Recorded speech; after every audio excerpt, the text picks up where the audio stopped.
So let's go to question number 2 from Christina. Yeah.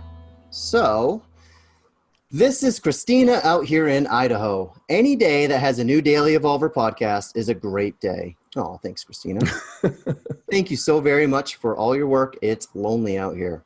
So I've spent the last 7 years cultivating my appreciation for the gifts of all previous levels of consciousness. Now I'm asking myself how to discern what cannot or should not be included in the movement toward an integral perspective. Can you give any kind of guideline or perhaps qualities of previous levels that should not be brought forward in what we need to include?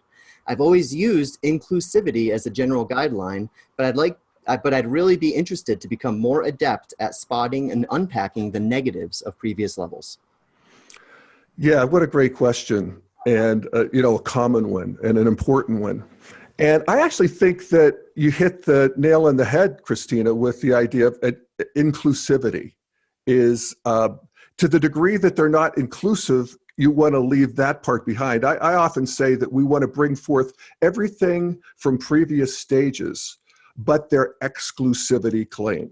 Sort of just a negative way of putting it. And that's pretty much everything. But it's liberated into a space that doesn't make the claim that it's the only way to be.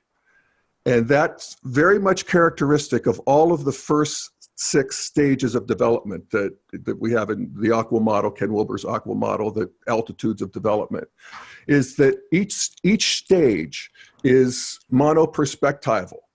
That is, it is just self-evident to them that the world space that they live in is the right one, because they have eyes and ears and because, they can see the world.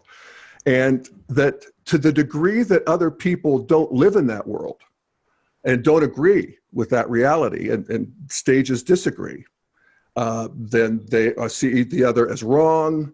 And then if it's worse than wrong, they're bad. And then they go to evil, and then they must be stopped and they must be eliminated. It's a whole cascade of bad news when you cast people who see the world differently as outside of your circle. And that's what each of these do, including, I might say, the highest of the first 6 stages, which is green, we call postmodern stage of development, the green meme, if you will. Their motto is inclusivity and tolerance and multiculturalism and the diversity insight, which is brilliant and amazing. But they actually don't include people who don't agree with them. Right. So yes, you could be of any creed and color or body type or gender or whatever you are, as long as you're multicultural. But if you're not, if you voted for Trump, sorry, excluded. So I could feel my own green self who says, yeah, but these people are dangerous. They're racist, they're anti-environment, they're whatever. And so, welcome to the fight. Just because we're integral and friendly to all stages doesn't mean that we can't have political stands and that we can't get into the arena and do the fighting. But we do it from a bigger view that doesn't demonize or vilify the people who are at the stage of development that they ought to be.